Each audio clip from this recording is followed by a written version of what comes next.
Hello friends, this is Pragati. I welcome all of you to my channel Peace and Progress Classes. Parts of speech की series में अपनी पिछली classes में हमने adverb देखा था और आज की क्लास में हम प्रीपोजिशन पढ़ेंगे। तो चलिए स्टार्ट करते हैं। जैसा कि प्रीपोजिशन के नाम से ही स्पष्ट है, प्री प्लस पोजिशन मतलब ऐसा वर्ड जो किसी भी नाउन या प्रोनाउन की या किसी भी समथिंग या समबडी की मतलब किसी भी पर्सन या फिर किसी भी थिंग की पोजीशन बताने के लिए यूज़ किया जाए, वो वर्ड्स कौन से वर्ड्स हो जाएंगे? प्रीपोजिशन। डेफिनेशन से देखते हैं।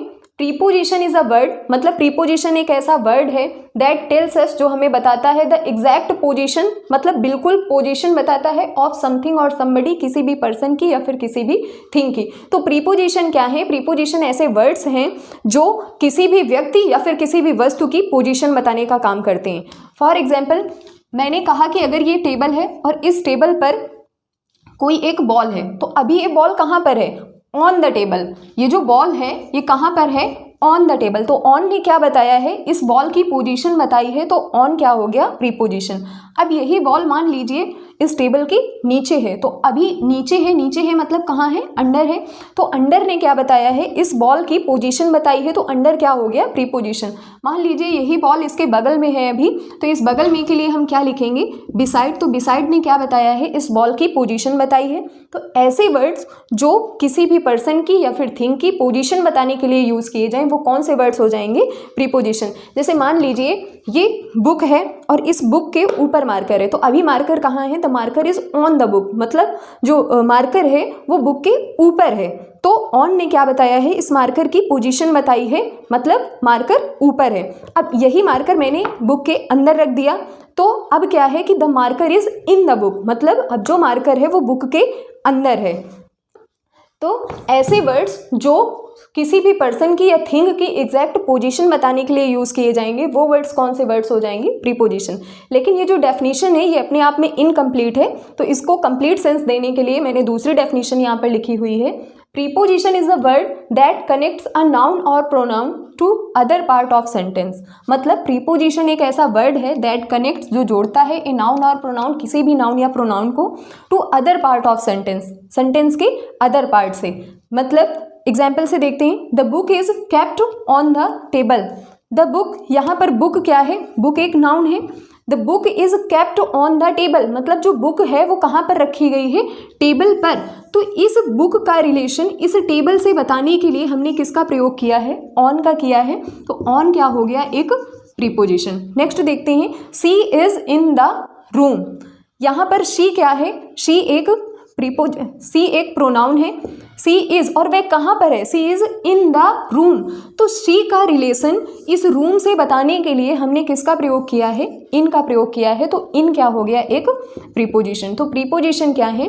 प्रीपोजिशन ऐसे वर्ड्स हैं जो किसी भी नाउन या प्रोनाउन को सेंटेंस के अदर पार्ट से कनेक्ट करने के लिए यूज़ किए जाते हैं। अब देख लेते हैं किसी भी सेंटेंस में हम प्रीपोजिशन का यूज़ किन किन कामों के लिए कर सकते हैं। तो किसी भी सेंटेंस में हम प्रीपोजिशन का यूज़ डायरेक्शन दिखाने के लिए, the time of something happening मतलब किसी भी घटना के होने का समय बताने के लिए, किसी भी थिंग की पोजीशन बताने के लिए या फिर किसी भी ऑब्जेक्ट की लोकेशन बताने के लिए हम किसका यूज़ करते हैं? प्रीपोजिशन का।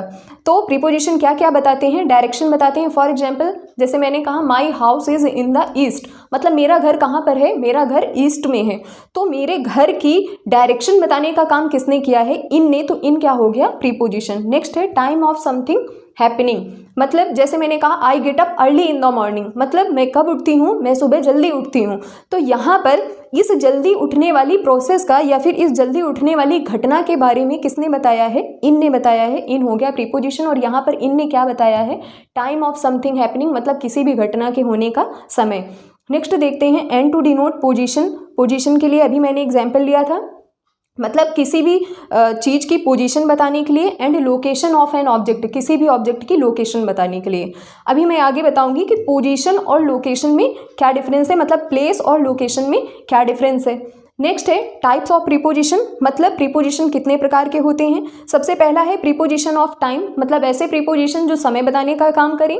प्रीपोजिशन ऑफ प्लेस मतलब ऐसे प्रीपोजिशन जो स्थान बताएं। प्रीपोजिशन ऑफ डायरेक्शन मतलब ऐसे प्रीपोजिशन जो दिशा बताने का काम करें। प्रीपोजिशन ऑफ लोकेशन जो लोकेशन बताने का काम करें। प्रीपोजिशन ऑफ स्पेशल रिलेशनशिप मतलब ऐसे प्रीपोजिशन जो स्पेशल रिलेशनशिप बताएं। चलिए अब एक एक करके इन प्रीपोजिशन के बारे में पढ़ लेते हैं। सबसे पहला है प्रीपोजिशन ऑफ टाइम। इनका यूज हम किस लिए करते हैं? To show when something is happening मतलब प्रीपोजिशन ऑफ टाइम का यूज हम कब करते हैं? जब किसी भी घटना के होने का क्या बताया जाए? समय बताया जाए। जैसे on, after, before, till, until, during, at और इन प्रीपोजिशन का यूज हम किस लिए करेंगे? प्रीपोजिशन ऑफ टाइम मतलब टाइम दिखाने के लिए। तो टाइम दिखाने के लिए हम कौन कौन से कंजंक्शन का यूज करेंगे? On, after, before, till, until, during, at और इन। तो एग्जाम्पल से देख लेते हैं। जैसे लिखा है the meeting will be held on Friday. तो the meeting will be held on Friday मतलब मीटिंग कब की जाएगी? तो meeting will be held on Friday. तो यहाँ पर टाइम दिखाना मतलब मीटिंग कब की जाएगी? When the meeting will be held, तो the meeting will be held on Friday. तो यहाँ पर ऑन ने क्या काम किया है? ऑन ने इस घटना के होने का क्या बताया है? समय। तो ये क्या हो गया? Preposition of time. नेक्स्ट है I will come after some time. तो I will come after some time तो व्हेन विल आई कम? तो I will come after some time. तो यहाँ पर आफ्टर ने क्या बताने का काम किया है? टाइम मतलब मैं कब आऊँगा? मैं कुछ समय बाद आऊँगा। तो आफ्टर ने क्या बताया है? आफ्टर ने टाइम बताया है। तो आफ्टर क्या हो गया? Preposition of time. नेक्स्ट देखते हैं प्रीपोजिशन ऑफ प्लेस मतलब ऐसे प्रीपोजिशन जो स्थान बताने का काम करें।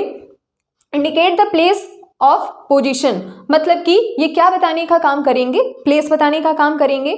जैसे इसमें हम कौन कौन से प्रीपोजिशन यूज कर सकते हैं? On, behind, over, between and in front of. तो एग्जाम्पल से देखते हैं। The dog jumped over the fence. The dog jumped over the fence मतलब डॉग ने कहाँ पर जंप किया? द डॉग ने फेंस पर जंप किया। और यहाँ पर ओवर ने ही ये स्पष्ट किया है कि मतलब जो डॉग है उसने कहाँ पर जंप किया है? फेंस पर। तो ओवर ने क्या काम किया है? प्लेस बताने का काम किया है। तो ओवर क्या हो गया? Preposition of place. नेक्स्ट है he was waiting in front of school. तो where he was waiting? He was waiting in front of school. तो यहाँ पर इन फ्रंट ऑफ क्या हो गया? इन फ्रंट ऑफ ने लोकेशन पोजीशन बताई है। तो इन फ्रंट ऑफ क्या हो गया? प्रीपोजिशन। इन फ्रंट ऑफ और बिफोर में एक डिफरेंस है। जब हमारे सामने कोई लिविंग थिंग है तब हम सामने के लिए किसका यूज़ करते हैं? बिफोर का।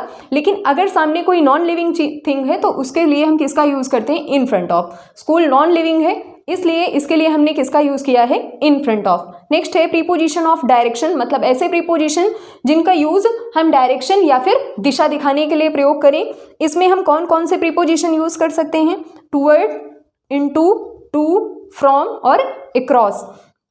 जैसे he is going to the market. तो वेयर ही इज गोइंग तो यहाँ पर वो किस दिशा में जा रहा है? मार्केट की दिशा में जा रहा है। तो टू ने यहाँ पर क्या काम किया है? टू ने डायरेक्शन दिखाने का काम किया है। टू क्या हो गया? Preposition of direction. नेक्स्ट है the girl ran toward her father. तो जो गर्ल है वो किस तरफ भागी है? अपने फादर की तरफ भागी है। तो टूवर्ड ने क्या काम किया है? टूवर्ड ने डायरेक्शन बताने का काम किया है। टूवर्ड क्या हो गया? Preposition of direction. Preposition of location मतलब ऐसे प्रीपोजिशन जो लोकेशन बताने का काम करें। To denote the location of particular object. किसी भी पार्टिकुलर ऑब्जेक्ट की लोकेशन बताने के लिए हम जिन प्रीपोजिशन का यूज़ करेंगे वो क्या हो जाएंगे? Preposition of location. इनमें हम कौन कौन से प्रीपोजिशन रख सकते हैं? एट, इन और ऑन। ये प्रीपोजिशन ऑफ लोकेशन है। जैसे एग्जाम्पल में लिखा हुआ है आई ले ऑन द फ्लोर। आई ले ऑन द फ्लोर तो मैं कहाँ लेटता हूँ? तो आई ले ऑन द फ्लोर। तो यहाँ पर ऑन ने क्या बताया है? आई की लोकेशन बताई है। तो यहाँ पर ऑन क्या हो गया? Preposition of location. नेक्स्ट है the man was staring at the car. तो where the man was staring? तो the man was staring at the car. तो एट ने क्या बताया है? इस कार की पोजीशन बताई है। तो एट लोकेशन बताई है। तो एट क्या हो गया? Preposition of location. अभी पीछे हमने पढ़ा है प्रीपोजिशन ऑफ प्लेस और अभी हम पढ़ रहे हैं प्रीपोजिशन ऑफ लोकेशन। तो दोनों के बीच में डिफरेंस क्या है? तो जब लोकेशन की बात आती है तो वहाँ पर हम एड्रेस प्रीपोजिशन ऑफ लोकेशन से आप ऐसा समझ सकते हैं कि जब हम पार्टिकुलर एड्रेस की बात करेंगे तब क्या हो जाएंगे? Preposition of location. लेकिन जब हम पोजीशन की बात करेंगे तब क्या हो जाएंगे? Preposition of place. नेक्स्ट देखते हैं प्रीपोजिशन ऑफ स्पेशल रिलेशनशिप मतलब ये कौन से प्रीपोजिशन है? ऐसे preposition to denote an object's movement away from the source and toward the source, मतलब किसी भी सोर्स से अलग होना, एंड टूवर्ड द सोर्स मतलब किसी भी सोर्स की तरफ जाना। वो रिलेशनशिप कौन बताएगा? प्रीपोजिशन ऑफ स्पेशल रिलेशनशिप, मतलब किसी एक ऑब्जेक्ट का किसी दूसरे ऑब्जेक्ट से क्या रिलेशन है वो बताने का काम कौन से प्रीपोजिशन करेंगे? Preposition of special relationship. इसमें हम कौन कौन से प्रीपोजिशन रख सकते हैं? Beneath, against, beside, over and under. Example से देखते हैं, we were walking around the park, तो हम कहाँ पर वॉक कर रहे थे? We were walking around the park. तो यहाँ पर अराउंड ने क्या बताया है? अराउंड ने स्पेशल रिलेशनशिप बताई है। किसकी? मतलब हम कहाँ पर वॉक कर रहे थे? तो पार्क पे। तो अराउंड क्या हो गया? Preposition of special relationship. Next है write your name above the line, तो यहाँ पर अबव क्या हो गया? अबव हो गया प्रीपोजिशन ऑफ स्पेशल रिलेशनशिप। तो आज की क्लास में हमने प्रीपोजिशन और उसके प्रकार देखे हैं। अपनी नेक्स्ट क्लास में हम कुछ प्रीपोजिशन का करेक्ट यूज और उनके बीच में डिफरेंस देखेंगे।